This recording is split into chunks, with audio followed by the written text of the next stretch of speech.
নমস্কার, আপনাদের সবাইকে স্বাগত। আন্তর্জাতিক দুনিয়ায় প্রতিনিয়ত বদলে যাওয়া সমীকরণকে মাথায় রেখে নিজেদের সামরিক ভান্ডার ভারত দ্রুত উন্নত করছে।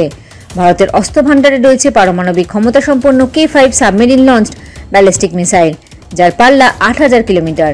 যদি 1000 বা 2000 কেজির ভারী পেলোড চাপানো হয়, তাহলে ন্যূনতম 5000 কিলোমিটার পর্যন্ত উড়ে নির্ভুল নিশানায় K5 SLBM হামলা চালাতে পারে। সহজ করে বললে, দিল্লিতে বসেই টার্গেট করা যাবে ইউরোপ, কাজাকস্তান থেকে শুরু করে পূর্ব এশিয়ার প্রায় সবকটি দেশকে। যেসব দেশকে হয় ভারত মহাসাগর নলে প্রশান্ত মহাসাগর ঘিরে রেখেছে।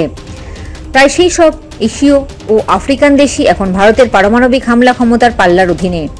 তবে ভারতের পারমাণবিক নীতি হলো আগে হামলা নয়, অর্থাৎ প্রথমে হামলা ভারত চালাবে না। কিন্তু ভারতের বিরুদ্ধে যদি কেউ পারমাণবিক হামলা চালায়, তাহলে ভারত সেই হামলাকে প্রতিরোধ করে পাল্টা হামলা চালানোর ক্ষমতা রয়েছে। এখন প্রশ্ন উঠতে পারে, হঠাৎ করে কেন এই আলোচনা? এই আলোচনায় উঠে আসার পিছনে ফাঁস হয়ে যাওয়া একটি ম্যাপ।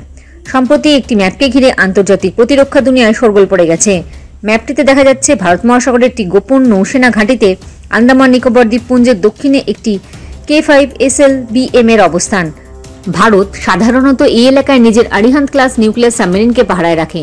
তবে কি ভারতেরই কোনো ডুবোজাহাজ মোতায়েন করা রয়েছে পারমাণবিক ক্ষমতা সম্পন্ন K5 submarine launch ballistic missile?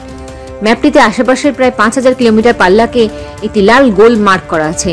প্রতিরক্ষা বিশেষজ্ঞরা মনে করছেন, এই ফাঁস হওয়া ম্যাপ যদি সত্যি সত্যি ভারতের পারমাণবিক অস্ত্রের গোপন অবস্থানকে চিহ্নিত করে, তাহলে জাপান থেকে অস্ট্রেলিয়া, মস্কো থেকে মালি এই মারণ ক্ষেপণাস্ত্রের মূল রেঞ্জে পড়ছে। সেই সঙ্গে চীন, ব্রিটেন, সুইডেন, নরওয়ে পর্যন্ত ভারতের পারমাণবিক ক্ষেপণাস্ত্রের বৃহত্তর পাল্লার মধ্যে পড়ছে। বিশেষজ্ঞরা বলেছেন, ভারতের এই ক্ষমতা দেশের সেনাবাহিনীর পেশিশক্তির আস্ফালন নয়, কিন্তু শত্রু দেশের এটা স্পষ্ট করে দেবে যে এই ভারতের পক্ষে অসম্ভব কিছুই নেই। শত্রুকে সাবধান করে দেয়া এই ভারতের উপর হামলা চালালে ছেড়ে কথা বলে না। K5 তৈরি করেছে DRDO। 3500 কিলোমিটার পাল্লার K4 SLBM এর সাফল্যের পর তৈরি হয় তার উত্তরাধিকারী K5। এই ক্ষেপণাস্ত্রের বহন করা ভারতের INS আরিহান্ত এবং INS আরিহাত।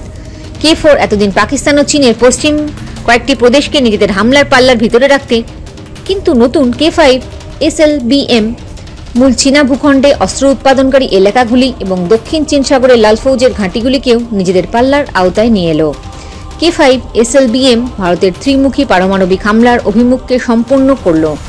মাটিতে, আকাশে, সমুদ্রে 3 জায়গা থেকেই এখন ভারত আক্রান্ত হওয়ার পরেও পাল্টা পারমাণবিক হামলা চালাতে পারবে। ভারত মহাসাগরের অতল থেকে আচমকা ধেয়ে আসা K5 SLBM এর হামলা আটকানো কার্যত অসম্ভব দুশ্মনের পক্ষে, কারণ ততক্ষণে এই মিসাইল শত্রুর নাকের ডগায় পৌঁছে যাবে।